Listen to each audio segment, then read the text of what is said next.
Mobile phone switch off చేద్దాం. Emergency calls ఉంటే silent మోడ్లో పెడదాం. సండే స్కూల్ పిల్లలు వెళ్ళిపోవడం మంచిది క్లాస్కి. పేరెంట్స్ వాళ్ళని పంపించండి.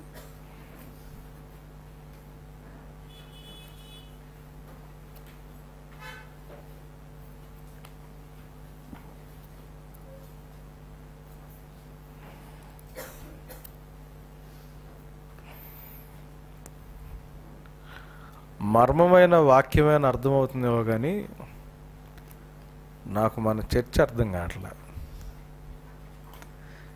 కొన్ని రోజులు ఎక్కువ మంది ఉంటారు, ప్లేసులు చాలు. కొన్ని రోజులు అసలు చాలా తక్కువ మంది ఉంటారు. కొన్నిసార్లు బాగా వస్తారు, కొన్నిటికి అసలు రారు. కొన్నిట్లో బాగా ఇన్వాల్వ్ అవుతారు, కొన్నిట్లో సరిగ్గా ఇన్వాల్వ్ గారు. రకరకాలుగా డిఫరెంట్ షేడ్స్లో కనిపిస్తూ ఉంటుంది. నాకు అంటే ఇంత వాలటైల్గా ఎలా ఉంటుందో అర్థం కాదు. సరే, లాస్ట్ వీక్ మెసేజ్ ఎంతమంది ధ్యానం చేసుకుని వచ్చారు ఒకసారి చెప్పండి నాకు.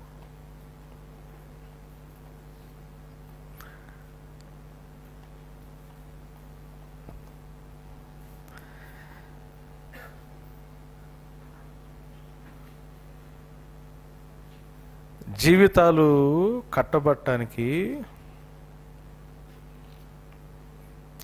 సత్యవాక్యాన్ని ఆశ్రయించి సత్యవాక్యాన్ని నేర్చుకోవడానికి తప్పితే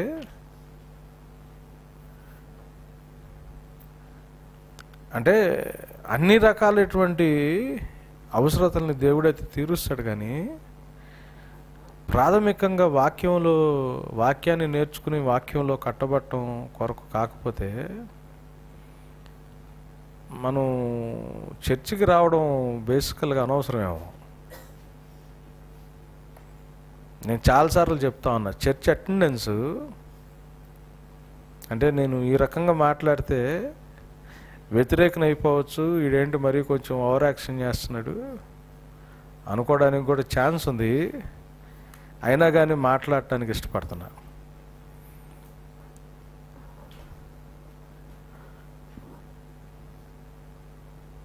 చర్చ్ అటెండెన్స్ మనకి ఏ రకంగా కూడా ఉపయోగం కాదు. క్రొత్త నిబంధనలో మతపరమైన ఆచారాలకి దేవుడు ముగింపు పలికాడనే సత్యాన్ని మనం నేర్చుకుంటా ఉన్నాం. వాక్యంలో ఎదగటానికి ప్రయత్నం చేయకపోతే మనం ఈ మిగతా విషయాల్లో ఎంత ప్రయాసపడినా ఎంత ప్రార్థనలో కూర్చున్నా మనకి ఉపయోగం అనేది ఉండదు. సరే, పరిశుద్ధాత్ముడి గురించి నేర్చుకుంటా కొన్ని ప్రాముఖ్యమైన విషయాలు మనం నేర్చుకుంటా ఉన్నాం. ఏ రకంగా దేవుడు నూతన నిబంధనని మనకి ఓపెన్ చేశాడో, స్థిరపరిచాడో, ఆ నూతన నిబంధనలో దేవుడు మనకి ఏమి వాగ్దానాలు చేశాడో మనం చూస్తూ ఉన్నాం కదా. ఏం వాగ్దానం చేశాడు దేవుడు? మన అపవిత్రతను ఆయనే తీసేస్తానన్నాడు. నూతన హృదయాన్ని ఆయనే ఇస్తానన్నాడు. నూతన స్వభావాన్ని ఆయనే కలుగు చేస్తానన్నాడు. రాతి గుండెని మనలో నుండి తీసివేసి మాంసపు గుండెని దేవుడే ఇస్తానన్నాడు. పనంతా ఆయన చేస్తానంటున్నాడు. ఆయన ఆత్మతో మనల్ని నింపుతానన్నాడు. ఆయనకి విధేయులుగా మనల్ని మారుస్తానన్నాడు. ఇవన్నీ దేవుడు మన కోసం చేస్తాను అని వాగ్దానం చేసి, ఆ వాగ్దానం ద్వారా చేసిన నిబంధనని తన రక్తంతో దేవుడు స్థిరపరిచాడు. కాబట్టి దేవుని సన్నిధికి వెళ్ళేటప్పుడు మనం ఎలా వెళ్ళాలో మనం లాస్ట్ వీక్ చూస్తూ ఉన్నాం. విశ్వాస విషయంలో సంపూర్ణ నిశ్చయతతో, యథార్థమైన హృదయంతో, కల్ముషమైన మనస్సాక్షి నుండి శుద్ధి చేయబడిన హృదయంతో, స్వచ్ఛమైన నీటితో కడిగిన శరీరంతో దేవుణ్ణి సమీపిద్దాం అన్న విషయాలు నేర్చుకుంటా ఆ మొదటి 3 అంశాలు మనం చూసాం. ఎటువంటి విశ్వాస విషయంలో మనం సంపూర్ణ నిశ్చయత కలిగి ఉండాలో, ఎటువంటి అష్యూరెన్స్ ద్వారాతో మనం బయలుదేరాలో, యథార్థ హృదయం అంటే ఏంటో,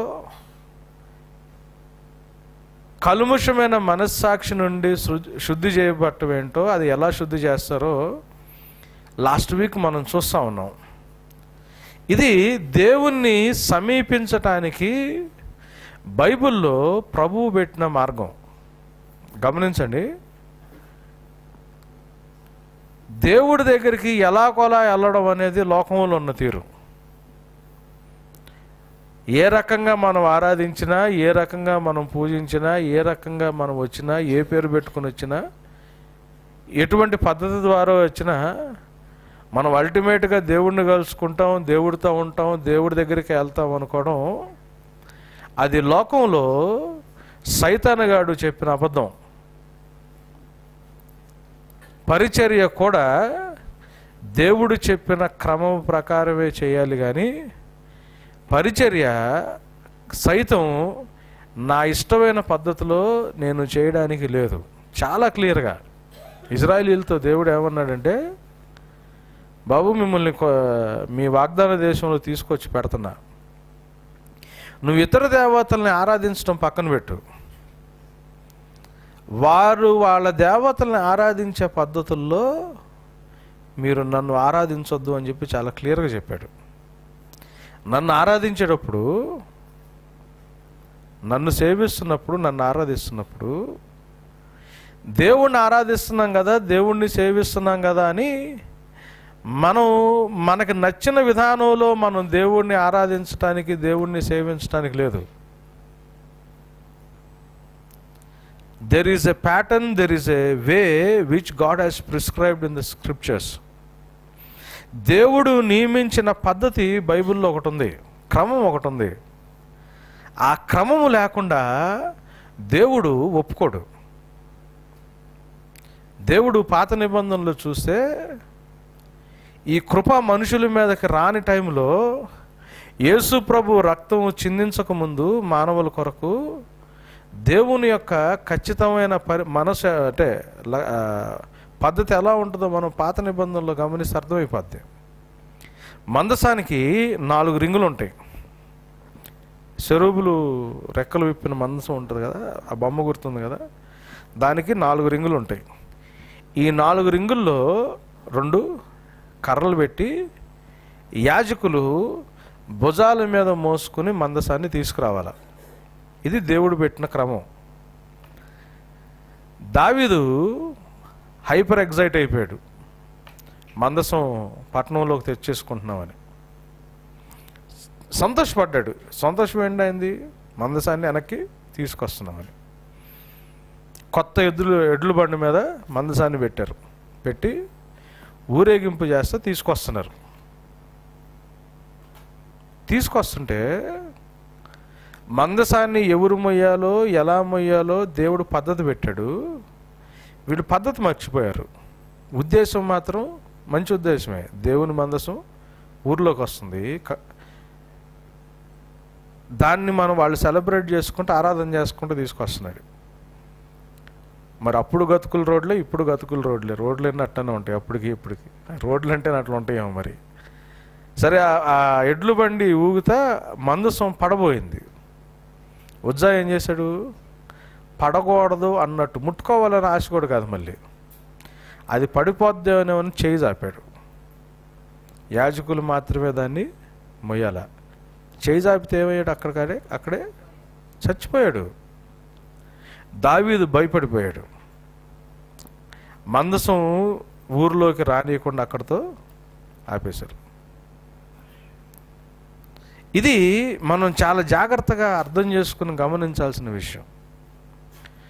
అతి పరిశుద్ధ స్థలంలోకి వెళ్ళిన ప్రధాన యాజకుడు సైతం లోపల ఆలోచన సరిగ్గా లేకపోతే అక్కడికక్కడే చచ్చిపోయేవాడు. తాడుగట్టి పంపించేవాడు లోపలికి. మళ్ళీ చచ్చిపోయిన తీసుకురావడానికి ఏ మనిషి కూడా మళ్ళీ అతి పరిశుద్ధ స్థలంలోకి వెళ్ళడానికి లేదు. ప్రభా, ఆ దినమని అనేకులు వచ్చి, ప్రభా మేము ప్రవచించలేదా, మేము దయ్యాలను నిలగొట్టలేదా, మేము అద్భుతాలు చేయలేదా అంటే, అక్రమం చేయవారులారా నా వద్ద నుండి తొలగిపోండి. క్రమం లేదు. పరిచర్య కూడా క్రమ ప్రకారం చేయాలి. దేవుడు చెప్పిన పద్ధతి ఒకటి ఉంది బైబిల్లో. ఆ పద్ధతి మనం మైండ్లో పెట్టుకోవడం చాలా ఇంపార్టెంట్. ఇక్కడ దేవుని దగ్గరికి వచ్చేటప్పుడు మనకు ఉండాల్సిన దేవుణ్ణి సమీపించడానికి మనం ఎట్లా సమీపిస్తాము? విశ్వాస విషయంలో సంపూర్ణ నిశ్చయత రావాలా. నిశ్చయత ఎప్పుడు వచ్చింది విశ్వాస విషయంలో? నిరీక్షణ సరిగ్గా ఉన్నప్పుడు. అంతేనా? నిరీక్షించు వాటి నిజస్వరూపం విశ్వాసం. నిరీక్షణ ఎప్పుడు కరెక్ట్గా ఉంటుంది? కనిపించే దాని మీద ఉంటే అది నిరీక్షణ కాదు. మనం చూడగలిగితే అది నిరీక్షణ కాదు. మనం దేవుని మాట విన్నప్పుడు, మన వినికిడిలో దేవుని మాట స్థిరపరచబడినప్పుడు, దేవుడి మాట ఎంత కన్ఫర్మ్డ్గా మన మైండ్లో, మన హృదయాల్లో స్థిరపరచబడుతుందో, మనకి సాక్ష్యం లేకపోయినా, మనకు కనిపించకపోయినా దేవుని మాట మీద నిరీక్షణ అంత బలపడుతుంది. అంతేనా? దేవుని మాట మీద నిరీక్షణ ఎంత బలపడుతుందో మన విశ్వాసంలో అంత నిశ్చయత ఉంటుంది. నిశ్చయత సరిగ్గా ఉండాలి అంటే నిరీక్షణ బలపరచబడాలి. నిరీక్షణ బలపరచబడాలి అంటే వాక్యము నీ జీవితంలో సరిగ్గా స్థిరపడేటట్లు వినగలిగి ఉండాలి. ఎక్కడో ఒకసారి, ఎప్పుడో ఒకసారి, కొంతసేపు, ఒక అరగంట, ఒక గంట వాక్యం వింట, వాక్యం మనలోకి ప్రతిష్ఠించబడి దాని ద్వారా కలిగే నిరీక్షణ మనకు లేకపోతే మన విశ్వాసం ఎంతవరకు ఉంటుంది? మన విశ్వాసం ఎంతవరకు ఉంటుంది? మనం సేవకుల చేత ప్రార్థన చేసుకోవడానికి, లేకపోతే బ్రదర్ మీరు ప్రార్థన అని ఎందుకు అడుగుతాం చెప్పండి? ఎందుకు అడుగుతాం? మనలో ఎక్కడో ఆ విశ్వాసం కొదువైనట్టు అనిపిస్తుంది. అంతే కదా? ఇంకొంచెం సపోర్ట్ ఉంటే బాగుండు అన్నది. ఎందుకు కనిపిస్తుంది ఆ కొదువ? ప్రభువు మీద నిరీక్షణలో ఎక్కడో ప్రాబ్లం మనకి. ఆ నిరీక్షణ ఎందుకు ఉండలేదు? మనకు ఆధారాలన్నీ మనకు కనిపించేవి, మనకు కనిపించే వాటి మీద. కానీ కనిపిస్తే నిరీక్షణ కాదని రాశాడుగా రోమీలు 8:24. నీకు కనిపించే దాని మీద నువ్వు నిరీక్షించడం ఏముంది? నీకు కనిపించని దాని మీద అది జరుగుద్ది నీ జీవితంలో అని నువ్వు నిరీక్షించడం జరుగుతుంది. కానీ నీకు ఆల్రెడీ అంటే ట్రైన్ వస్తుందిలే అంటే ఆల్రెడీ వస్తుంది అనుకోండి, వస్తుంది ట్రాక్ మీద, ఇక దాని మీద నిరీక్షణ ఉండదు, షూరిటీ ఉంటుంది. కనిపించలేదు, వస్తుంది అని చెప్పి దాని మీద నిరీక్షణ పెట్టుకోవాలంటే ఏం చేయాలా? ట్రైన్ గ్యారంటీగా వస్తుంది అని మనకి ఎవరో ఒకళ్ళు కన్ఫర్మ్ చేయాలా. అంతేనా? మనం ఏం చేస్తాం? రైల్వే స్టేషన్కి వెళ్ళి ఎంక్వైరీలో సార్ నిజంగా వస్తుందా? వాడిని ఎందుకు అడుగుతాము? వాడికి ఆ ట్రైన్ డ్రైవర్తో కనెక్షన్ ఉంటుంది కాబట్టి, వస్తుందా లేదో వాడికి తెలుసుద్ది కాబట్టి, మనకి కంటికి అది కనిపించట్లేదు కాబట్టి, ఆ సమాచారం తెలిసిన వాడు చెబితే మనకు కనిపించకపోయినా మనం దాని మీద ఆధారపడటానికి అవకాశం ఉంటుంది కాబట్టి మనం ఏం చేస్తాం? ఎంక్వైరీలోకి వెళ్ళి సార్ ఈరోజు నిజంగా వస్తుంది అంటారా ట్రైను? చాలాసేపు అయింది, ఎన్ని గంటలకు వస్తుంది ఏంటని అడుగుతాం. మనకు ఆయన చెబితే, ఆ చెప్పినోడు ఎవరో చెప్పాడు అనుకోండి ప్లాట్ఫామ్ మీద వస్తుందని, దాని మీద ఎక్కువ నమ్మకం ఉండదు. కానీ ఎంక్వైరీలోకి వెళ్ళి చెబితే వాడు చెప్పింది వింటే, అంతే కదా? విశ్వాసం ఎక్కడి నుంచి వస్తుంది? ఎక్కడి నుంచి వస్తుంది? వినాలిగా. ఎవరు చెప్తే వింటాము? పరిశుద్ధాత్మ దేవుడు మాట్లాడే దగ్గర పరిశుద్ధాత్మ దేవునికి అవైలబిలిటీలో మనం కూర్చోవాలిగా, మనం వినాలి కదా. ఎంత అసహనం వచ్చేస్తుంది తెలుసండి మనం ఎంక్వైరీ చేయడానికి లేక. బస్సు వస్తుందా రాదో తెలియక ఎమర్జెన్సీలో ఉన్నాం, రోడ్డు మీద ఉన్నాం, బస్సు కోసం వచ్చుద్దో రాదో తెలియదు. మనం వచ్చుద్దో రాదని చెప్పేవాడు ఉంటే బాగుంటుందని. అందుకని ఈ మధ్య ఏం చేస్తున్నారు, ప్రతి ఒక్కడు ప్రైవేట్ బస్సుడు ఆ బస్సు ట్రాకింగ్ ఇది ఇస్తున్నారు. ఆ బస్సు ఎక్కడుందో మనం ఫోన్ తీసి. సో మనం ఏం చేస్తూ ఉంటాం, పొద్దాక ఎవరైతే కరెక్ట్ సోర్స్ వస్తుందో బస్సు కనిపించకపోయినా ఆ సోర్స్లో ఉన్న ఇన్ఫర్మేషన్ చూసి ఇది వస్తుందిలే అని చెప్పి మనం దాని కొరకు సిద్ధపడతాం. ప్రభువు దగ్గర విశ్వాసం కరెక్ట్గా ఉండాలంటే నిరీక్షణ కరెక్ట్గా ఉండాలిగా. నిరీక్షణ కరెక్ట్గా ఉండాలి అంటే నీ దగ్గర సమాచారం కరెక్ట్గా ఉండాలిగా. సమాచారాన్ని వినటానికి, సమాచారాన్ని తెలుసుకోవడానికి, సమాచారాన్ని మీద ధ్యాస పెట్టడానికి మనం టైం అయినప్పుడు ప్రభువు దగ్గర నుంచి వస్తుందంటానికి మన దగ్గర గ్యారంటీ ఉండదుగా. గ్యారంటీ ఉన్నప్పుడు మనం ఏం చేస్తాం, ఎవరో ఒకళ్ళ మీద, ఇంకొక దాని మీద, దేని మీద డిపెండ్ అవ్వడానికి ప్రయత్నం చేస్తాం. బ్రదర్ మీరు చెప్పండి, బ్రదర్ మీరు చెప్పండి, అయ్యగారితో ప్రార్థన చేసుకుందాం, వాళ్ళ దగ్గరికి వెళ్దాం, వీళ్ళ దగ్గరికి వెళ్దాం. దేవుడికి పక్షపాతం లేదుగా. దేవుడు అందరిని ఒకే రకంగా చూస్తాడుగా. మనకి ఎందుకు ఈ ప్రాబ్లము, ఇంకొకళ్ళు ఎందుకు అవసరం, ఇంకొకళ్ళు ఎందుకు అవసరం? మనకి నిరీక్షణలో ప్రాబ్లం. అవుద్దో అవ్వదో, జరుగుద్దో జరగదో అంటే దేవుడు చెప్పాడు కానీ అంటే అన్నారు కానీ చేస్తానన్నాడు కానీ మరి టైము పరిస్థితులు కనిపిస్తున్నాయేమో గందరగోళం అయిపోతూ ఉంటాయి, కంటికి కనిపించేనేమో గందరగోళం అయిపోతూ ఉంటాయి. కానీ దేవుడు దీన్ని ఎప్పుడు చూస్తూ ఉంటాం, దీని గురించి ఎప్పుడు వింటూ ఉంటాం, దీంట్లోనే బ్రతుకుతూ ఉంటాం, కనిపిస్తూ ఉంటుంది. కనబడిన దాని మీద నీ మనసు పెట్టి దాన్ని ఎందు నిరీక్షణ ఉంచాలి అంటే నీ దేని మీద అయితే నిరీక్షణ ఉంచాలో దానికి సంబంధించిన సమాచారం నీకు కంటిన్యూస్గా వినపడతా ఉండాలిగా. ఈ మధ్య వేర్ ఈజ్ మై ట్రైన్ అని ఒక యాప్ వచ్చింది. అది ప్రతి నిమిషం 2 నిమిషాలు కూడా కాదు, ఆల్మోస్ట్ 1 మినిట్కి ఒకసారి నీ ట్రైన్ ఎక్కడ ఉందో చూపిస్తూ ఉంటుంది. అది వచ్చిన దగ్గర నుంచి ఏమైపోయింది, అరే భలే ఉంది బ్రదర్ యాప్. ఎందుకంటే కంటిన్యూస్గా నీకు చెప్తా ఉంటుంది ఎక్కడుంది, ఈ నిమిషం ఎక్కడుంది, ఏ స్టేషన్ దాటింది, ఎక్కడుంది. సో నాకేమవుతుంది, నాకు భరోసా, నాకు ఈజీ అయిపోతుంది. దేవుడు మనతో అలా మాట్లాడడానికి ఇష్టపడితే మనం మాత్రం ఆ దేవునితో ఆ కమ్యూనికేషన్లో ఉండటానికి ఇష్టపడం. మనం చెప్పాల్సింది కూడా ఇంకొక ఆయన చెప్పాలి దేవుడికి, దేవుడు మనతో చెప్పాల్సింది కూడా ఇంకొక ఆయనకు చెబితే, మన ఫ్రీ టైంలో ఆయన వచ్చి మనకు చెబితే మనం దాని మీద నిలబడటానికి ప్రయత్నం చేస్తాం. ఇది మనం చేసేది. మనకు చెబుతానంటే డైరెక్ట్గా దేవుడు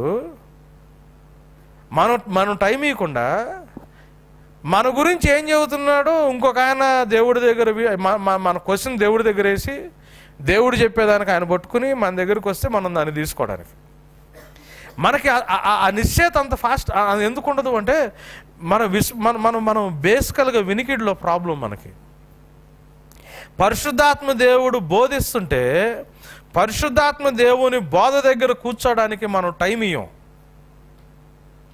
టైం ఉండలేదు బ్రదర్. మరి న్యూస్ చూస్తున్నావుగా, టైం ఉండలేదు బ్రదర్. మరి తింటున్నావుగా, టైం ఉండలేదు బ్రదర్. టీవీలో కొన్ని ప్రోగ్రామ్స్ చూస్తున్నావుగా, టైం ఉండలేదు బ్రదర్. నిద్రపోతున్నావుగా, టైం ఉండలేదు బ్రదర్. ఎక్కడో చోట ఫాస్ట్ ఫుడ్ సెంటర్కి వెళ్తున్నావుగా, టైం ఉండలేదు బ్రదర్. మిగతా రోజంతా మరి వేరే కూడా చేస్తున్నాంగా, దీనికి టైం ఎందుకు ఉండలేదు? ఎందుకు దీన్ని ప్రయారిటైజ్ చేసుకోలేకపోతున్నాం? ఏది అవసరమో దాన్ని మనం ప్రయారిటైజ్ చేసుకోలేకపోవడం చాలా భయంకరమైన పొరపాటు. సంపూర్ణ విశ్వాస విషయంలో సంపూర్ణమైన నిశ్చయతతో యథార్థంగా మన తప్పుల్ని మన బలహీనతల్ని ఒప్పుకునే హృదయంతో యేసు ప్రభు రక్తము ద్వారా మనస్సాక్షి కల్ముషమైన మనస్సాక్షి శుద్ధి చేయబడిన హృదయంతో, మూడోది ఏమన్నాడు, స్వచ్ఛమైన నీటితో అన్నాడు. స్వచ్ఛమైన నీటితో కడగబడిన శరీరం అంటే ఏంటి? ఒకసారి దీని మూలాలకు వెళ్ళడానికి ప్రయత్నం చేద్దాం. నిర్గమకాండం 30వ అధ్యాయం,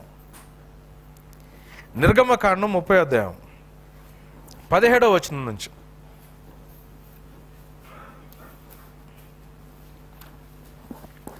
నిర్గమకాండం 30వ అధ్యాయం 15వ వచనం నుంచి.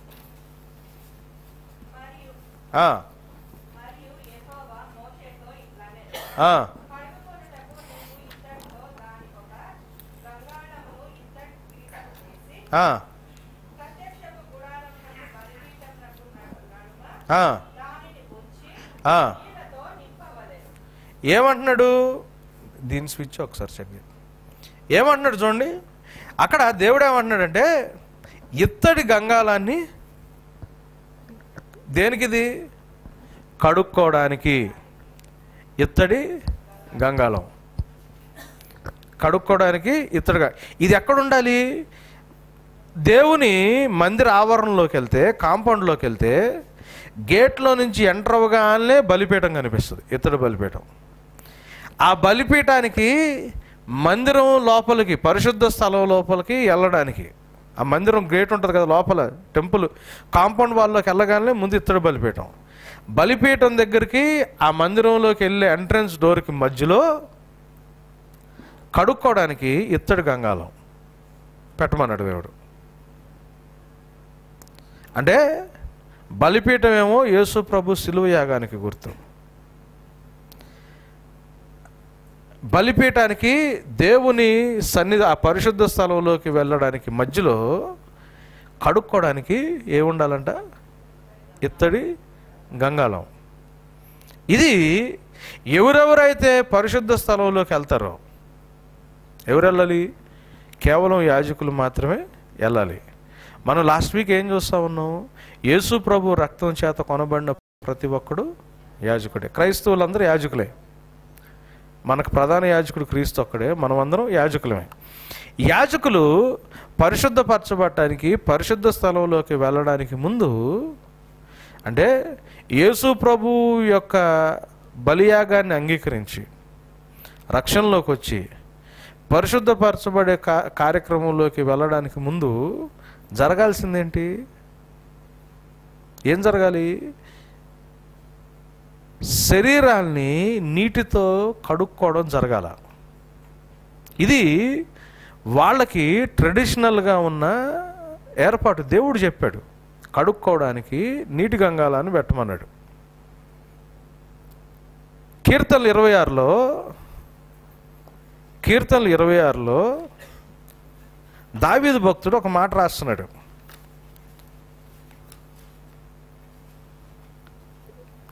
మొదటి వచనం నుంచి చదవండి. యెహోవా, నేను యథార్థవంతుడనై ప్రవర్తించుచున్నాను, నాకు తీర్పు తీర్చుము. ఏమీ సందేహపడకుండా యెహోవా యందు నేను నమ్మిక ఉంచి ఉన్నాను. యెహోవా ప్రవర్తన కరెక్ట్గా ఉంది, సందేహం లేదు. నన్ను పరిశీలించుము, నన్ను పరీక్షించుము, నా అంతరింద్రియములను, నా హృదయమును పరిశోధించుము. నీ కృప నా కన్నుల ఎదుట ఉంచుకొని ఉన్నాను, నీ సత్యము అనుసరించి నడుచుకొనుచున్నాను. పనికి మాలిన వారితో నేను సాంగత్యము చేయను, వేషధారులతో పొందు చేయను. దుష్టుల సంగము నాకు అసహ్యము, భక్తిహీనులతో సాంగత్యము చేయను. ఆయన ఇంటిగ్రిటీ గురించి మాట్లాడుకుంటున్నాడు దేవుడితో. ఇంత ధైర్యంగా మనం ఎవరిని అడగగలమా దేవుడిని? ఆయన ధైర్యంగా అంటున్నాడు చూడండి ఆ మాటలు.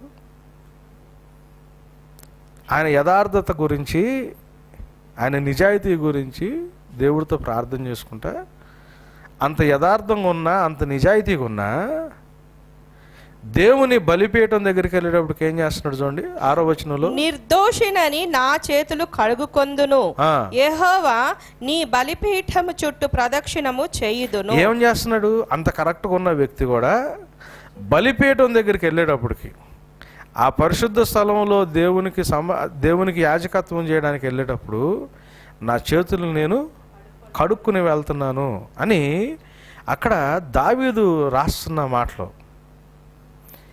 ఈ ఆచారం యూదుల్లో అందరిలో ఉంటుంది. ప్రార్థనకి కూర్చోబోయే ముందు కాళ్ళు చేతులు శుభ్రంగా కడుక్కుంటారు, చాలా శుభ్రంగా కడుక్కుంటారు.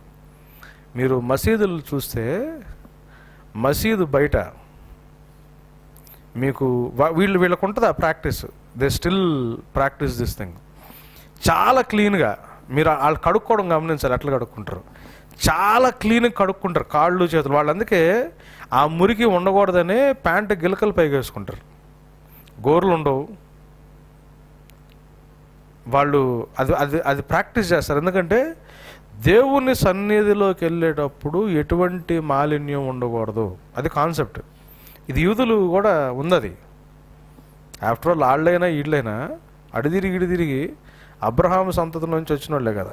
దీంట్లోంచి డీవియేషనే కదా ఇస్లాం. దాంట్లోంచి డీవియేట్ అయిపోయింది, దేవుని మార్గం నుంచి డీవియేట్ అయిపోయి దాంట్లోంచి వేరు వేరే తీసుకొచ్చి వచ్చిన విషయాలు అయ్యి కంప్లీట్గా ఇప్పుడు డిఫరెంట్గా అయిపోయింది. అది దాన్ని వక్రీకరించి రాసి తీసుకొచ్చిన ఇష్యూస్ అయ్యి. కాకపోతే ఆచారాలు అంతే ఉన్నాయి. మోషేకి సంబంధించిన దేవుడు మాట్లాడినాయి. కడుక్కోకుండా వాళ్ళు వెళ్ళరు లోపలికి మసీదులోకి నమాజ్ చేయడానికి, చాలా క్లీన్గా కడుక్కోవాలా. ఇది యూదులందరిలో ఉన్న ఆచారం. దేవుని దగ్గర ప్రార్థన చేయడానికి వెళ్ళేటప్పుడు వాళ్ళు వాటర్తో కాళ్ళు చేతులు కడుక్కోవడం అనేది, కంప్లీట్గా వాష్ చేసుకుని వెళ్ళడం అనేది యూదులందరికీ ప్రార్థనకు ముందు అది ఆచారం. ఉన్న పస్కా విందు అప్పుడు కూడా ఏం చేస్తారు వాళ్ళు, మీరు గమనించారా? యేసు ప్రభు కాళ్ళు కడగాల్సిన అవసరం ఎందుకు వచ్చింది? పవిత్రమైంది, పరిశుద్ధమైంది, వాళ్ళకి పరిశుద్ధమైన ఆచారం ఏది చేస్తున్నా వాళ్ళు కాళ్ళు చేతులు కడుక్కొందే దాంట్లో పార్టిసిపేట్ చేయకూడదు. దేవుడు పస్కా ఆచరించడానికి కావాల్సినవన్నీ చెప్పాడు, గాడిద పిల్ల సంగతి చెప్పారు, వీళ్ళు అన్నీ పెట్టారు. కానీ కాళ్ళు కడుక్కోవడానికి కడగే దాసుడు మాత్రం అక్కడ లేడు. పర్లేదులే తినేద్దామన్న కాన్సెప్ట్ కదగా. యేసుప్రభు ఏం చేశాడు అక్కడ? ఆ పద్ధతిని ఆయన అక్కడ పాటించినట్టు చాలా క్లియర్గా కనిపిస్తుంది. అందరు కాళ్ళు కూడా కడిగాడు ఆయన. ప్రార్థన దగ్గరికి, దేవుని దగ్గరికి వెళ్ళే ప్రతిసారి కడుక్కోవడం అన్నది యూదులకు ఉన్నదైతే, అందులో పర్టికులర్గా యాజకులు పరిశుద్ధ స్థలంలోకి వెళ్ళబోయే ముందు ఆ గంగాలంలో ఉన్న నీళ్లతో ఏం చేయాలి అంటే వాళ్ళు కడుక్కోవాలి. ఆ గంగాలంలో ఉన్న నీళ్లు వాళ్ళ మీద పోసుకుని వాళ్ళ చేతులు కాళ్ళు కడుక్కున్న తర్వాత, ముఖ్యంగా చేతులు కడుక్కున్న తర్వాత వాళ్ళు పరిశుద్ధ స్థలంలోకి ఎంటర్ అవ్వాలి. అది కడగకుండా పరిశుద్ధ స్థలంలోకి ఎంటర్ కాకూడదు. ఇది ఆచారం వాళ్ళకి. 24వ కీర్తనలోకి వెళ్దాం.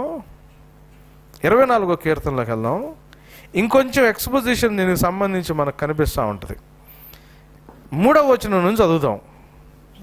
యెహోవా పర్వతమునకు ఎక్కదగిన వాడెవడు? యెహోవా పర్వతమునకు అంటే దేవుని సన్నిధికి వెళ్ళగలిగే వాడెవరు? ఆయన పరిశుద్ధ స్థలంలో నిలవదగిన వాడెవడు? ఎవరు?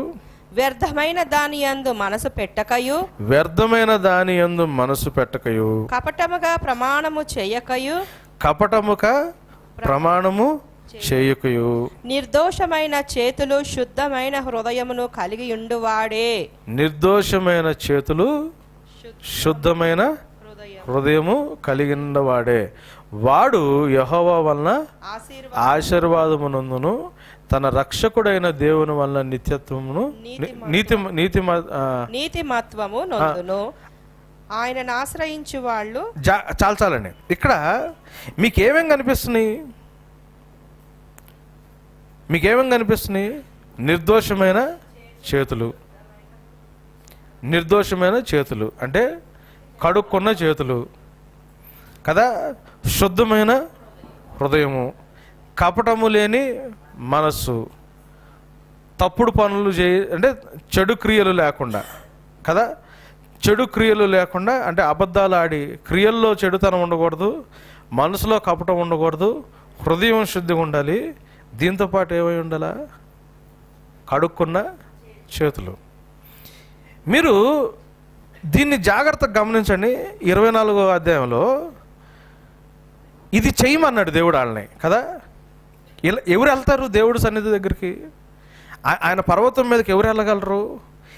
ఈ కరెక్ట్గా ఉన్నోళ్ళే వెళ్ళగలరు కదా. ఆయన సన్నిధిలోకి రావాలంటే ఈ చేయమని ఆచారం ఎవరికి పెట్టాడు దేవుడు? ఇజ్రాయేలీలకి పెట్టాడు. కానీ నూతన నిబంధనలు దేవుడు మనకు ప్రామిస్ చేస్తున్నది ఏం చూడండి, అపవిత్రతని తీస్తానన్నాడు కదా, నూతన హృదయం అన్నాడు, నూతన స్వభావం అన్నాడు. ఇక్కడ మీరు గమనించండి, ఆయన ఏమంటున్నాడు, శుద్ధి చేయబడిన చేతులు, యథార్థమైన హృదయం, కపటం లేని స్వభావం. కలిసినాయా? దేవుడు ఏమంటున్నాడు, నా సన్నిధికి రావాలంటే మీ అపవిత్రత పోవాలా, మీ హృదయం కరెక్ట్గా ఉండాలా, మీ మనసు కరెక్ట్గా ఉండాలా, మీ క్రియలు కరెక్ట్గా ఉండాలా. అలా ఉన్నోడే నా దగ్గరకు వస్తాడని పాత నిబంధనలు వాళ్ళకి అర్థమైంది. యెహెజ్కేలు 36లో దేవుడు ఏం చెప్తా ఉన్నాడు, నూతన నిబంధనలు అవి కరెక్ట్గా ఉంచుకోవడం మీకు తెలియదు కాబట్టి, మీకు చేత కాదు కాబట్టి, నేను మీ అపవిత్రతను తీసేస్తాను, నేను నూతన హృదయాన్ని ఇస్తాను, నేను నూతన స్వభావాన్ని ఇస్తాను అని అక్కడ మాట్లాడుతున్నాడు. అర్థమవుతుందా? నేను ఇస్తాను అంటున్నాడు. అది రిక్వైర్మెంట్. శుద్ధమైన జలము చేత కడగబడిన చేతులు, యథార్థమైన హృదయము, కపటము లేని మనస్సు, ఇవి దేవుణ్ణి సమీపించటానికి, దేవుని సన్నిధిలోకి వెళ్ళటానికి ఇవి రిక్వైర్మెంట్. అవి లేకుండా నీ సన్నిధికి ఎవరు వస్తారు ప్రభువా అని రాస్తున్నాడు 24లో. నీ సన్నిధికి రావాలంటే ఇవి ఉండాలి కదా, నీ సన్నిధికి రావాలంటే ఇవి ఉండాలి కదా. అవి లేకుండా నీ సన్నిధికి ఎవరు రాగలుగుతారు? ఎవరు రాలేరు కదా.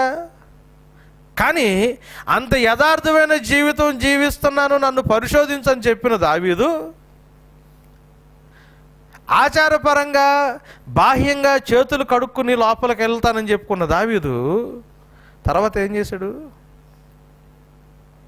పాపం చేశాడు. అంటే ఆయన చేసిన తన సొంత సామర్థ్యంతో చేసిన ఆచారం ఆయన్ని సరిచేయలేకపోయింది. ఎంత ధైర్యంగా చెప్పాడు 26లో, నన్ను పరిశోధించు, నేను ఆడితో కూర్చొని నీటితో కూర్చొని అక్కడ తిరగను ఇక్కడ తిరగను, నేను ఎట్టుంటాను, నేను చాలా పర్ఫెక్టు, కావాలని నువ్వు చెక్ చేసుకో అన్నాడు కదా దేవుణ్ణి. ఆయన అట్లా జీవిస్తా ఆచారాన్ని ప్రాక్టీస్ చేస్తా నీళ్ళతో కడుక్కుని వెళ్ళినా కానీ ఈ బాహ్యంగా జరిగిన ఏది కూడా ఆయన్ని పరిశుద్ధుడిగా దేవుడు ముందు నిలబెట్టలేకపోయిన తర్వాత ఏం చేశాడు? పాపంలో పడిపోయాడుగా. దేవుడు ఇవన్నీ చూసే, దేవుడికి ఇవన్నీ తెలిసే దేవుడు ఏమన్నాడంటే, అరే బాబు, నేను మీతో క్రొత్త నిబంధన చేసుకుంటా, నేను కడుగుతా, నేను క్రొత్త హృదయాన్ని ఇస్తా, నేను కొత్త మనసుని ఇస్తా, స్వభావాన్ని నేను ఇస్తా, రండి నా దగ్గరికి అంటున్నాడు. అయితే మనం ప్రభువు దగ్గరికి వెళ్ళేటప్పుడు కడగబడిన శరీరంతో వెళ్ళాలా. అక్కడ వాళ్ళు ఏం చేస్తారు? ఉట్టి చేతుల వరకే కడుక్కుని వెళ్తారు. స్వచ్ఛమైన నీటితో కడగబడిన అనుభవం తర్వాతే పరిశుద్ధ స్థలంలోకి ప్రవేశం. గుర్తుపెట్టుకోండి, ఇది ఊరికనే చెప్పిన మాట కాదు. వాళ్ళకి దేవుడు సింబాలిక్గా వాళ్ళ ఆరాధనలో తీసుకొచ్చి పెట్టిన ఎలిమెంట్స్ ఇవన్నీ నెరవేర్చబడతాయి. కానీ మనమంతటే మనం నీళ్లతో కడుక్కున్నంత మాత్రాన అది పోదు. దీని గురించే పౌలు గారు తీతుకు రాస్తా 3వ అధ్యాయంలో 3వ వచనం నుంచి మాట్లాడుతున్నాడు. తీతుకు రాసిన పత్రిక 3వ అధ్యాయం. ఈ బ్యాక్గ్రౌండ్ అర్థం కాకపోతే ఈ 3వ అధ్యాయంలో ఉన్న 5వ వచనాన్ని రాంగ్గా ఇంటర్ప్రిట్ చేయడానికి ఆస్కారం ఉంటుంది. తీతుకు రాసిన పత్రిక 3వ అధ్యాయం 3వ వచనం నుంచి చదువుదాం.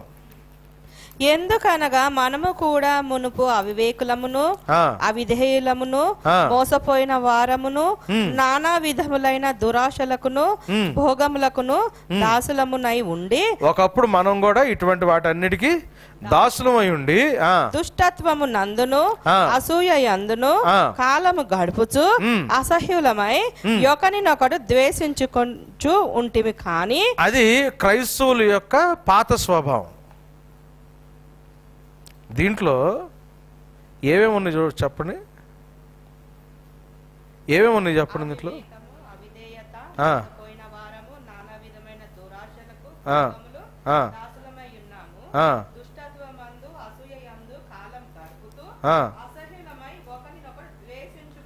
ఒకరినొకరు ద్వేషించుకోవడం, ఇవన్నీ అసహించుకోవడం, ఇవన్నీ ఎప్పుడు పాత స్వభావాన్ని ఇవన్నీ కలిగి ఉన్నాం.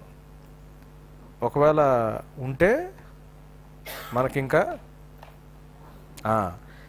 ఉన్నాము. కానీ మన రక్షకుడైన దేవుని యొక్క దయయు మానవుల ఎడల ఆయనకున్న ప్రేమయు ప్రత్యక్షమైనప్పుడు. ఎలా ప్రత్యక్షమైంది? ఎవరు స్వరూపంలో ప్రత్యక్షమైంది? యేసు ప్రభు స్వరూపంలో మనకి ప్రత్యక్షమైంది కదా.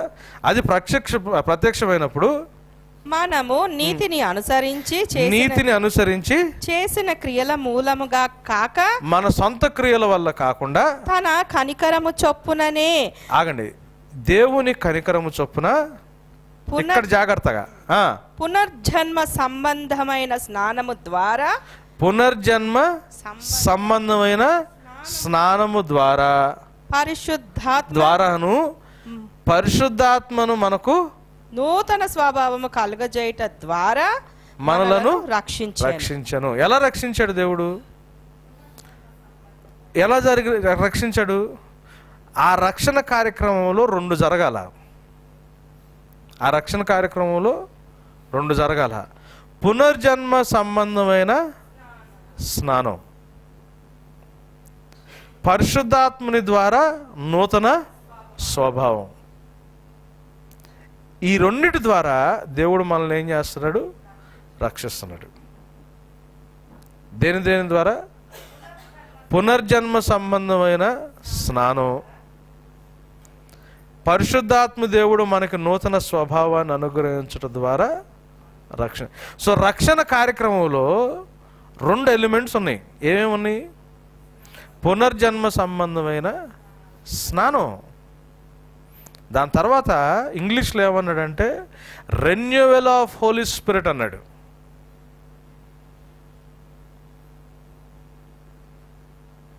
చాలామంది ఈ స్నానాన్ని ఏమనుకున్నారంటే బ్యాప్టిజం అనుకున్నారు. ఇది బ్యాప్టిజం కాదు. నీళ్ళల్లో మనం తీసుకునే బాప్తిజం కాదు. ఎందుకు?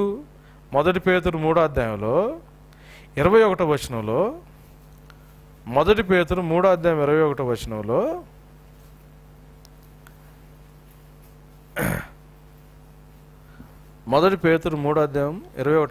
చదవండి. దానికి సాదృశ్యమైన బాప్తిస్మము ఇప్పుడు మిమ్మును రక్షించుచున్నది. అదేదనగా శరీర మాలిన్యము తీసివేయట కాదు. ఆగండి. బాప్తిజం ఏం చేస్తుంది? శరీర మాలిన్యాన్ని తీసి వేసేది కాదు. సో నీటిలో బాప్టిజం తీసుకున్నంత మాత్రాన శరీర మాలిన్యం పోదు. మరి ఏం జరుగుద్ది? నిర్మలమైన మనస్సాక్షితో ప్రభువుని మనం అభ్యర్థించడం జరుగుతుంది. చదవండి ఏమన్నాడు? కాదు కానీ అదేదనగా శరీర మాలిన్యం తీసివేయట కాదు కానీ యేసుక్రీస్తు పునరుత్థాన మూలముగా దేవుని విషయము నిర్మలమైన మనస్సాక్షినిచ్చు ప్రత్యుత్తరమే. మనం దేవుణ్ణి, ప్రభా నువ్వు నన్ను రక్షిస్తానన్నావు, అది నాకు సువార్తలో నేను విన్నాను. నేను నీ పునరుద్ధానుడైన నీ మీద నా విశ్వాసం ఉంచి నన్ను రక్షించు ప్రభువా అని చెప్పి నేను దేవుడికి ప్రత్యుత్తరం ఇవ్వడం.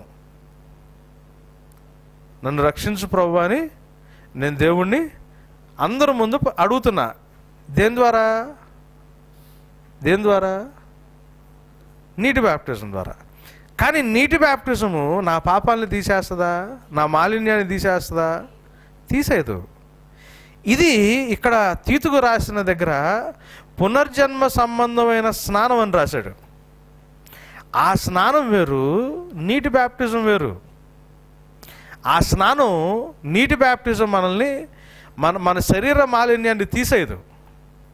శరీర మాలిన్యాన్ని తీసేసే స్నానం వేరు, శరీర మాలిన్యాన్ని తీసేసే నీరు వేరు. బ్యాప్టిజంలో నీళ్లు కేవలం నిర్మలమైన మనస్సాక్షితో దేవునికి ప్రత్యుత్తరం ఇవ్వడానికి మాత్రమే, కానీ బ్యాప్టిజంలో ఉన్న నీళ్లు మీ శరీర మాలిన్యాన్ని తీసివేయవు. Baptism is a response to the gospel with a clear consciousness.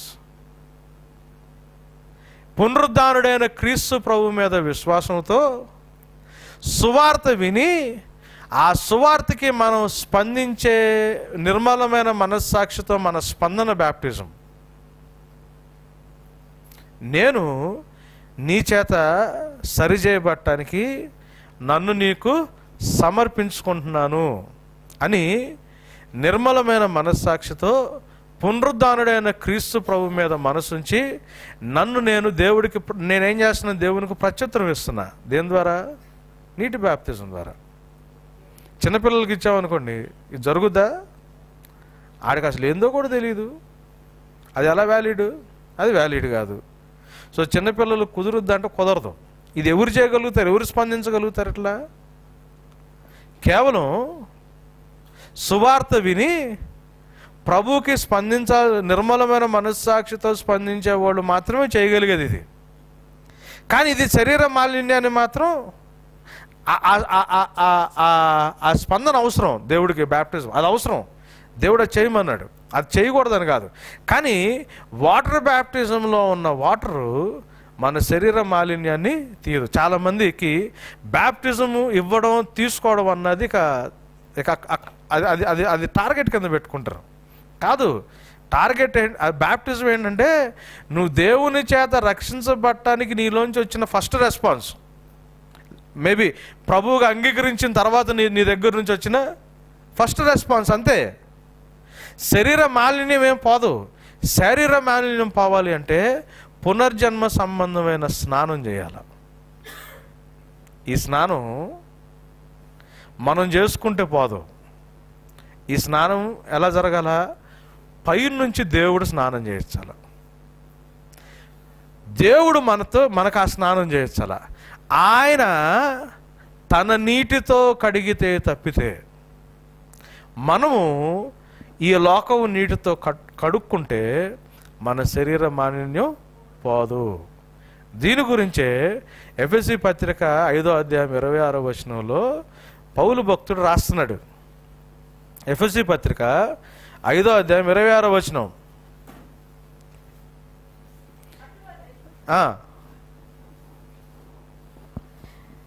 అటువలే క్రీస్తు కూడా సంఘమును ప్రేమించి అది కళంకమైనను ముడత అయినను అట్టిది మరి ఏదైనను లేక. చూడండి ఇక్కడ ఏం పోతుంది? శరీరానికి సంబంధించిన మాలిన్యం పోతుంది. కళంకమైనను ముడత అయినను మరి అలాంటిది ఏదియూ లేక పరిశుద్ధమైనది గాను నిర్దోషమైనది గాను మహిమ గల సంఘము గాను ఆయన తన ఎదుట దానిని నిల్వబెట్టుకొనవలెనని వాక్యముతో పవిత్రముగా నిర్దోషముగా మహిమ గల సంఘంగా తన ముందు నిలబెట్టుకోవాలని వాక్యముతో ఉదక స్నానము చేత దానిని పవిత్రపరచి. ఆగండి. పునరుద్ధాన సంబంధమైన స్నానం అంటే ఏంటి? పునరుద్ధాన సంబంధమైన స్నానం అంటే ఏంటి? అక్కడ నీళ్ళేంటి? వాక్యం అనే ఉదకంతో స్వచ్ఛమైన నీటితో కడగబడిన శరీరంతో దేవుణ్ణి సమీపిస్తామన్నాడు. ఆ రిక్వైర్మెంట్ ఎట్లా తీరుద్ది? ప్రభువు వాక్యంతో నీకు నాకు స్నానం చేయించాల. యేసుప్రభు ఎట్లా చేయిస్తాడు? ఎవరి ద్వారా చేయిస్తారు ఈ పని?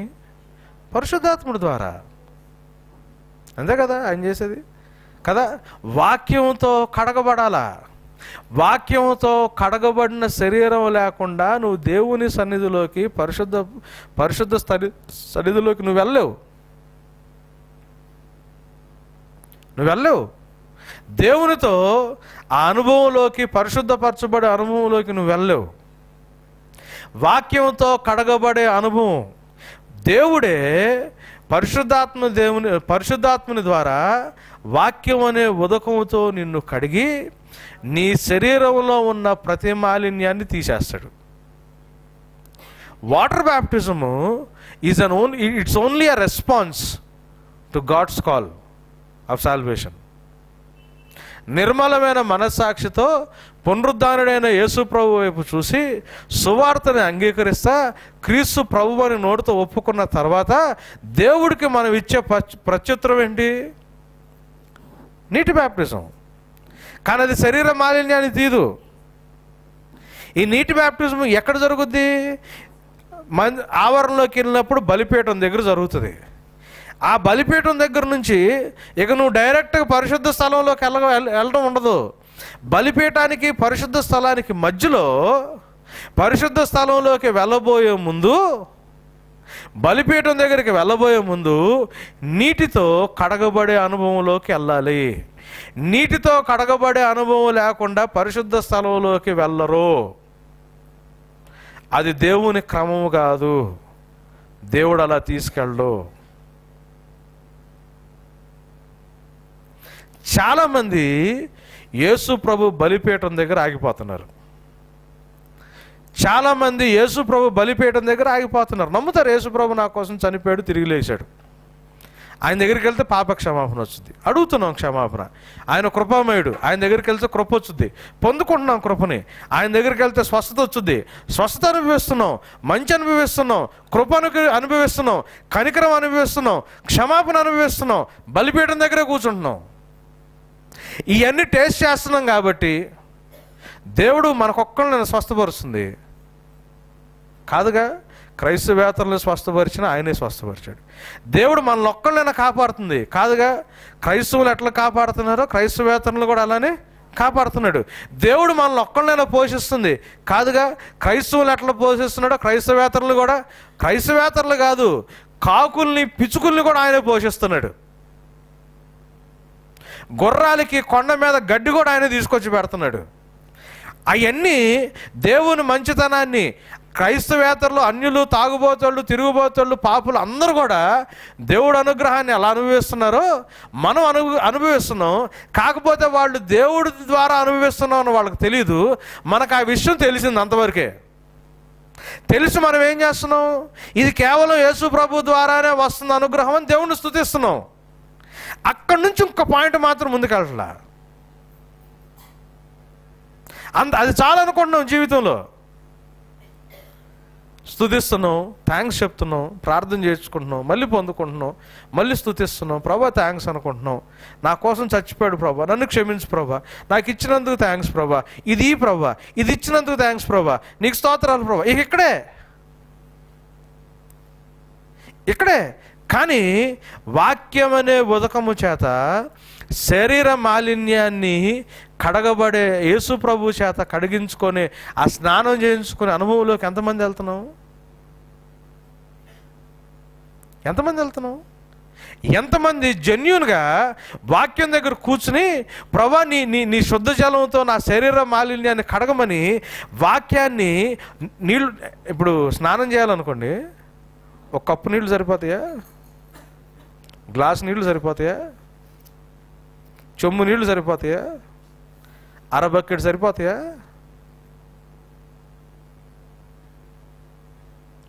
బాగా మురిగున్నప్పుడు, బాగా అలసిపోయినప్పుడు, మంచి స్నానం చేయాలంటే ఎట్లా స్నానం చేస్తాం? బకెట్లో నీళ్ళు కూడా కాదు, మంచి షవర్ ఉంటే పైన. మీకు ఎవరికన్నా స్నానం చివరిలో బకెట్ అంతా ఎత్తిపోసుకుని అలవాటు ఉందా? అందరూ స్నానం చేసేవాళ్ళు కదా, సిగ్గుపడేదే ఉంది. మొత్తం ఇటు ఎత్తిపోసుకుని అలవాటు ఉందా? చిన్నప్పటి నుంచి నాకు అది భలే ఇష్టం. మొత్తం అట్లా పడుతున్నప్పుడు ఒకలాంటి సంతోషం ఉంటుంది కదా. బాగా అలసిపోయిన మురికున్నప్పుడు షవర్ కింద వెళ్ళి అట్లా నుంచుంటే ఎట్లా ఉంటుంది? అంటే ఆ నీళ్లు మనల్ని కడుగుతున్నప్పుడు కొంచెం కొంచెం ఉంటే మనం ఆ స్నానం చేసిన సంతృప్తి ఏమి ఉండదుగా, అది కడుగుతున్నప్పుడు అంటే ఆ అబండెన్స్లో అది మన అట్లా కడుగుతున్నప్పుడు ఉండే ఏం చేయాలి దేవుడి దగ్గర? రోజు ఏం చేయాలి దేవుడి దగ్గర? ప్రభువా, నీ వాక్యం అనే ఉదకంతో నన్ను కడగమని. ఈ కడక్కపోతే శరీర మాలిన్యం బాదు. శరీర మాలిన్యం బాగపోతే రోజు రోజు మనలో ఏదో పనికి మాలితనం కనిపిస్తూనే ఉంటుంది. మనలో మార్పు రాదు. మళ్ళీ ఏడుస్తాం, ప్రభా నేను నీచుండి ప్రభా నన్ను క్షమించు ప్రభా. క్షమిస్తాడు.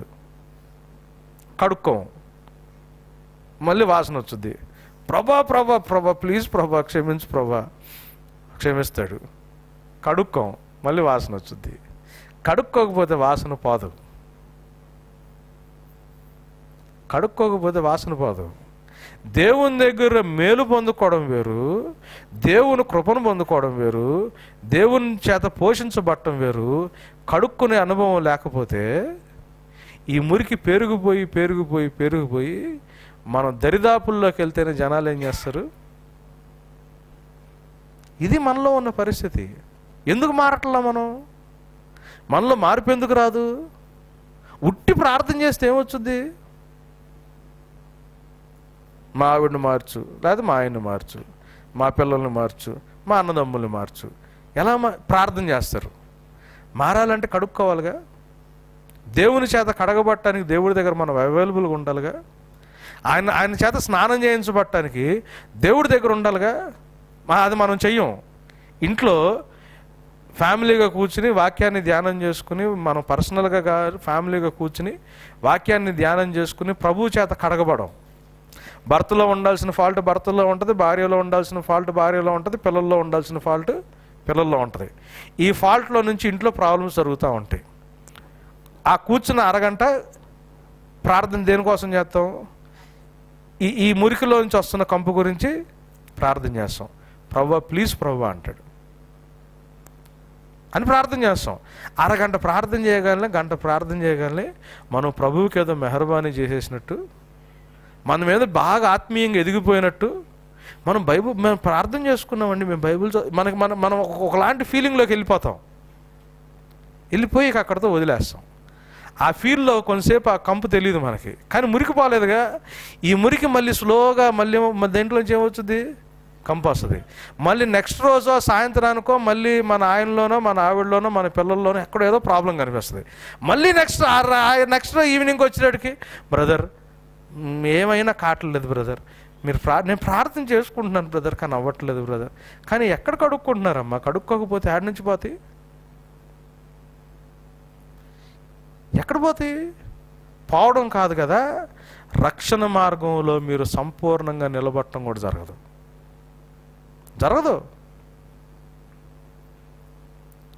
దేవుని పరిశుద్ధ స్థలంలోకి వెళ్ళాలంటే, దేవుని సన్నిధిలోకి వెళ్ళాలంటే, ప్రభువుని సమీపించాలంటే వాక్యం అనే ఉదకము చేత కడగబడే అనుభవంలోకి వెళ్ళాలి. పేతురు యేసుప్రభు కాళ్ళు కడుగుతా ఉంటే యోహాను సువార్త 13వ అధ్యాయంలో 8వ వచనంలో ఏమన్నాడు చూడండి.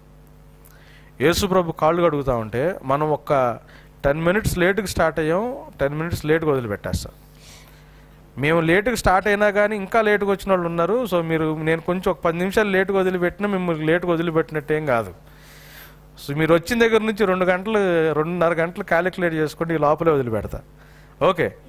యోహాను 13:8 పేతురు నీవెన్నడను నా పాదములు కడగరా. యేసు ప్రభు నీళ్లతో కాళ్ళు కొడుతుంది. ప్రభు నువ్వు అసలు కడగకూడదు ప్రభు, మనం అందరిలో ఉంటది కదా అది. బ్రదర్ మీరు వద్దు అంటారు కదా, వద్దు ప్రభు అన్నాడు. అనగా లేసేమంటున్నాడు తెలుసా? ఒరే నువ్వు ఉట్టి నీళ్లతో కాళ్ళు కడగడం కాదురా. ఏమంటున్నాడు? నేను నిన్ను కడగని ఎడల నాతో కూడా నీకు పాలు లేదు. నేను నిన్ను కడక్కపోతే నాతో పాటు నువ్వు దేవుని రాజ్యంలో పాలు పంపులు కలిగి ఉండవు. Categorical statement. దేవుని అనుగ్రహం పొందుకుంటున్నారేమో, దేవుడు మేళ్లు పొందుకుంటున్నారేమో, వాక్యం చేత మీరు మీ కుటుంబం కడగబడే అనుభవం లేకపోతే దేవునితో పాటు పాలు మీకు ఉండదు. ఇది ఎవరు స్టేట్మెంటు? ఏ కడగడం గురించి మాట్లాడాడు ఏసయ్య? ఉట్టి కాళ్ళు కడుగుతున్నాడు అక్కడ నీళ్లతో. దాని వద్దంటే యేసుప్రభు దేని గురించి మాట్లాడుతున్నాడు? ఎఫెసీ 5:26 గురించి మాట్లాడుతున్నాడు. నిన్ను శుద్ధ జలమే స్వచ్ఛమైన నీటితో కడగాల్సింది కూడా నేనే. నీ శరీర మాలిన్యం పోవాలి అంటే నువ్వు కడుక్కుంటే బాదు. అది ఎంత భయంకరమైన కంపైనా కానీ నేనే నీళ్లు పోసి చేయి పెట్టి కడగాల. అది ఎంత భయంకరమైన కంపైనా కానీ నేను కడక్కపోతే నీ కంపు పోదు. కడగాల్సింది నేనే. దేవుని వాక్యం చేత కడగబడే అనుభవం మనకి రోజు లేకపోతే, మన కుటుంబంలో లేకపోతే, చెప్తున్నాను, ఎంత జాగ్రత్తగా కుటుంబాన్ని కట్టుకోవాలి, ఎంత మంచి ప్రేమ మీకు ఒకళ్ళ మీద ఒకళ్ళకున్నా, ఎన్ని ప్రార్థనలు చేసినా, ఎంతమంది సేవకులు వచ్చి ప్రార్థనలు చేసినా, కుటుంబాలు సైతానుగాడి చేతుల్లోకి వెళ్ళి విచ్ఛిన్నం అయిపోతాయి. రక్షణ జీవితంలోకి మీరు వెళ్ళరు. ఏమన్నాడు? పునర్జన్మ సంబంధమైన స్నానం. నూతనంగా జన్మించటానికి అవసరం ఈ స్నానం. ఒకడు నూతనంగా జన్మించకపోతే ఎంత సబ్జెక్ట్ అయినా ఉండొచ్చాడు దేవుడి గురించి. నికోదేములాగా వాడికి దేవుడి గురించి ఎంతైనా తెలిసి ఉండొచ్చు. కానీ నీటి ద్వారా, ఆత్మ ద్వారా, అదే అన్నాడు కదా తీతులో, పునర్జన్మ సంబంధమైన స్నానం ద్వారాను పరిశుద్ధాత్మ దేవుడు మీకు నూతన స్వభావం. ఇది ఎక్కడి నుంచి జరగాలి? పైనుంచి జరగాల. ఒకడు నీటి మూలంగా, ఆత్మ మూలంగా జన్మించకపోతే, బానగేన్ అంటే ఏంటి? ప్రభువుని అంగీకరించడం బానగేన్ అనుకుంటున్నారా? కాదు. నువ్వు క్రీస్తు ప్రభువుని రక్షకుడిగా అంగీకరించి బ్యాప్టిజం తీసుకుంటే బానగేనా? కాదు. అది కాదు బానగేను. బానగేన్ అంటే ఏంటి? పునర్జన్మ సంబంధమైన స్నానం జరగాల. ఆయన శరీర మాలిన్యాన్ని కడిగివేసి మనలో ఉన్న ఆ హృదయాన్ని ఆయన నూతన హృదయంగా మార్చి ఆత్మ ద్వారా నూతన స్వభావం దేవుడు ఇవ్వాలా. నూతన హృదయం, నూతన స్వభావం. అన్నిటికంటే మురికి ఎక్కడ ఉంటుంది? ఎక్కువ మోసకరమైన రోగం ఎక్కడ ఉంటుంది? హృదయం. కడగాలి దేవుడు దాన్ని. వాక్యాల్లో ఎదిగి వాక్యాను చేత కడగబడే అనుభవం లేకపోతే మనం తిరిగి జన్మించిన వాళ్ళం కాదు. We are not born again. నువ్వు యేసుని ప్రభువుగా అంగీకరించావేమో, బ్యాప్టిజం తీసుకున్నావేమో, వాక్యంలో ఎదగబడి వాక్యం చేత కడగకపోతే నీకు తిరిగి జన్మించిన అనుభవం లేదు. You are not born again. తిరిగి జన్మించకపోతే ప్రభు రాజ్యంలోకి నీకు ప్రవేశం లేదు. నేను కడక్కపోతే నాలో నీకు పాలు పంపులు లేవంటున్నాడు చాలా కేటగారికల్గా. ఇది ఒక్క వచనం చదివేసి మనం క్లోజ్ చేసుకుంటాం. 1 కొరింథీ 6వ అధ్యాయం, 1 కొరింథీ 6వ అధ్యాయం 9వ వచనం నుంచి. 1 కొరింథీ 6. అన్యాయస్తులు దేవుని రాజ్యంనకు వారసులు కానేరని మీకు తెలియదా? మోసపోవద్దు. జారులైనను విగ్రహారాధకులు, వ్యభిచారులు, ఆడంగితనము గలవారు, సంయోగులైనను, పురుష సంభోగులైనను, దొంగలు, లోభులు. ఆగండి. స్వలింగ సంపర్కం, వ్యభిచారం, విగ్రహారాధన, లోభం, ఇవన్నీ ఒకటే ప్లాట్ఫామ్. లోభం అంటే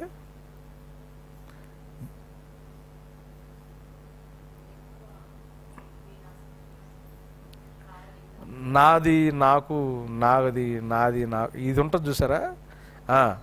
త్రాగుబోతులైనను, దూషకులైనను, దోచుకోని వారైనను దేవుని రాజ్యంనకు ఇతరులు దూషించినా గాని దేవుని రాజ్యంనకు వారసులు. మీరు కొందరు అట్టివారై ఉంటారు గాని ప్రభువైన యేసుక్రీస్తు నామమునను మన దేవుని ఆత్మ యందును, యేసుక్రీస్తు నామములో దేవుని ఆత్మ యందును మీరు అక్కడ గమనించండి. అక్కడ ఏమేమి ఉన్నాయో: కడగబట్టం, పరిశుద్ధపరచబట్టం, నీతిమంతులుగా తీర్చబట్టం. కడగబట్టం అన్నది ఒక పార్ట్ ఉందా అక్కడ? కడగబట్టం అంటే ఇప్పుడు మనలో జారత్వం ఉంది, లేకపోతే మనకు తెలిసిన వాళ్ళు జారత్వం ఉంది, లేకపోతే వ్యభిచారం ఉంది, లేకపోతే లోభం ఉంది, లేకపోతే తాగుబోయేతనం ఉంది, ఇట్లాంటివి ఉన్నాయి. అవి పోవాలంటే ఏం చేయాలి? వాళ్ళు తిట్టాలి రోజు. ఏం చేయాలి? కుటుంబంలో నీ పక్కనోడిలో ఇట్లాంటి ప్రాబ్లం ఉన్నప్పుడు, శారీరక మాలిన్యం ఉన్నప్పుడు ఏం చేయాలా? నువ్వు వాడిని ద్వేషించడం పక్కన పెట్టు,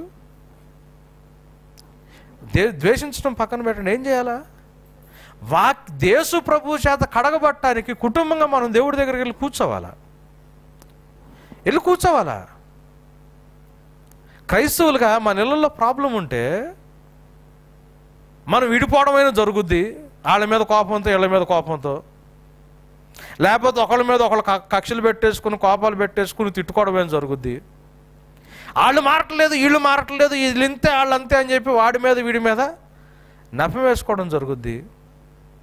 జరుగుద్ది లేదా? జరుగుద్ది కదా. ఏం చేయాలా? ఎంత వాళ్ళు మార్చుకోగలరా? మార్చుకోలేరు. ఇంటికి వెళ్ళిన తర్వాత యెహెజ్కేలు 16 చదవండి. స్వార్థమైన ప్రేమ చూపించే భర్త ఏం చేస్తాడు తెలుసా? తన సుఖానికి, తన అవసరతకి తను అనుకున్నట్టు లేకపోతే భార్యను ద్వేషిస్తాడు. ఇది నిజమైన ప్రేమ కాదు, స్వార్థపూరితమైన ప్రేమ, సెల్ఫిష్ లవ్. నిజమైన స్వార్థం లేని భర్త ఏం చేస్తాడు తెలుసా? భార్యలో తప్పున్నా, భార్యలో చండాలం ఉన్నా భార్యని బాగు చేసుకోవడానికి ప్రేమిస్తాడు, తాను బాగు కొరకు ప్రేమిస్తాడు. యెహెజ్కేలు 16 అది. యేసు ప్రభు ప్రేమ అది. యేసు ప్రభుని వెంబడించాల్సిన వాళ్ళకు ఉండాల్సిన ప్రేమ అది. నీ భర్తలో ప్రాబ్లం ఉంటే, నీ భార్యలో ప్రాబ్లం ఉంటే, నీ పిల్లల్లో ప్రాబ్లం ఉంటే ద్వేషించడం కాదు, వాళ్ళ నుంచి విడిపోవడం కాదు, వాళ్ళ మీద పగ తీర్చుకోవడం కాదు మనం చేయాల్సింది. నువ్వు మార్చుకో అని చెప్పి వాళ్ళకి లెక్చర్లు పీకడం కాదు మనం చేయాల్సింది. ఇంటికి వెళ్ళిన తర్వాత యెహెజ్కేలు 16 చదవండి. యేసు ప్రభు ఏం చేశాడు?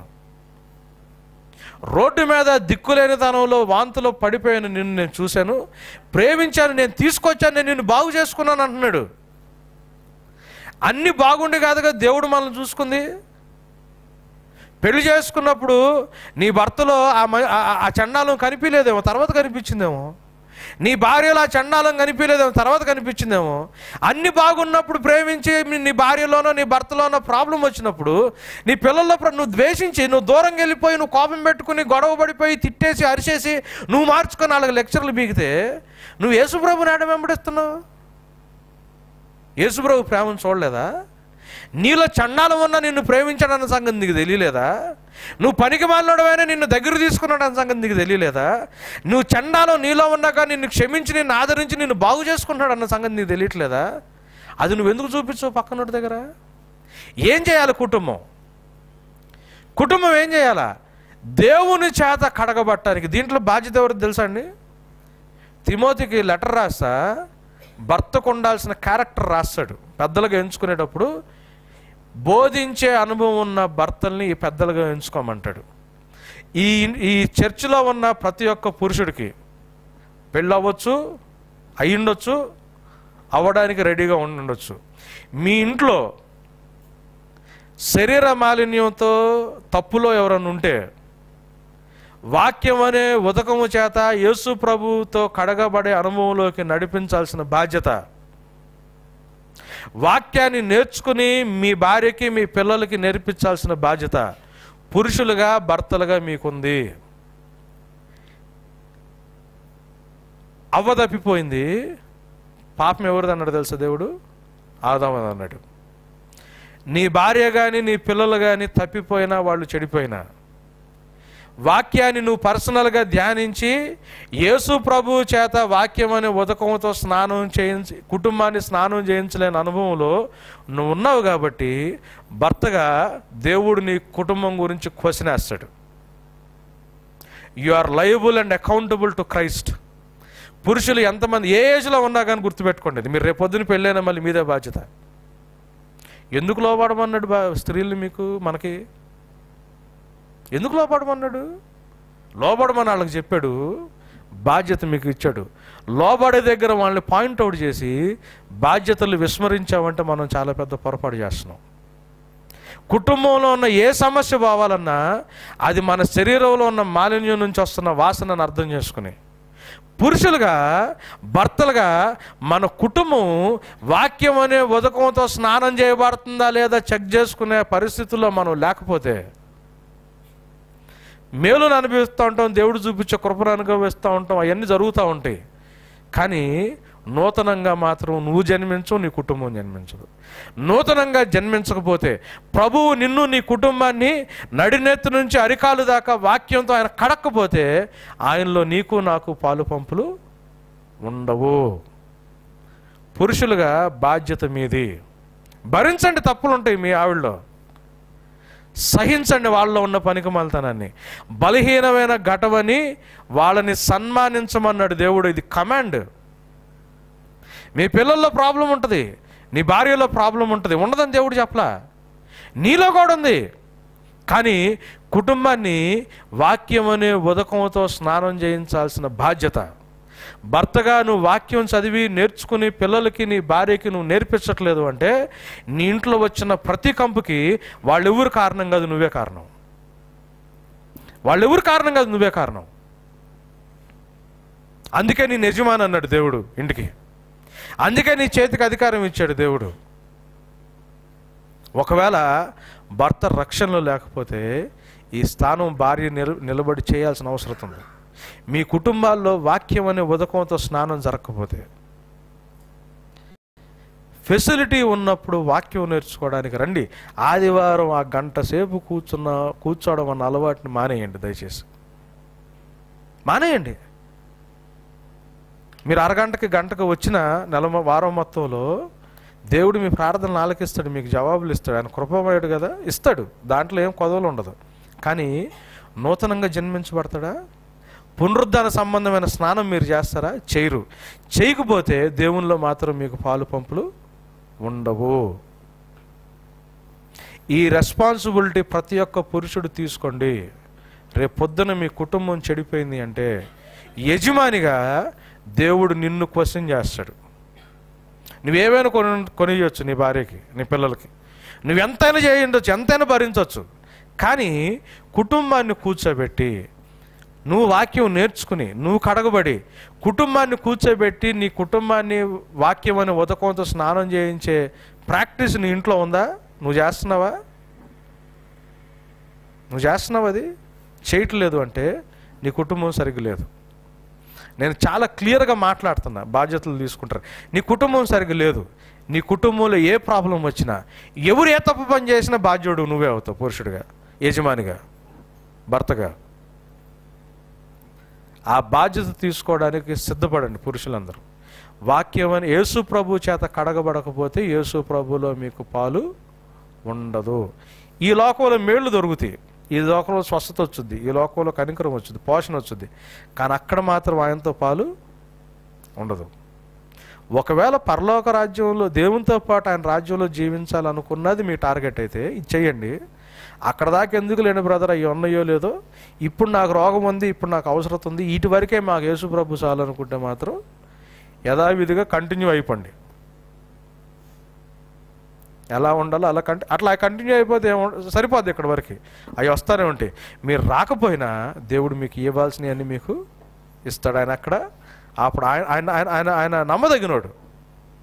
ఆయన నమ్మదగినోడు. మీకు కావాల్సినవన్నీ ఇస్తాడు. మీరు వచ్చినా రాకపోయినా ఇస్తారు. కానీ వచ్చి స్నానం చేయడం కోసం కాకపోతే రావడం కూడా వేస్ట్ అయిపోతుంది. కళ్ళు మూసుకుందామా. ముఖ్యంగా 2 నిమిషాలు పురుషులుగా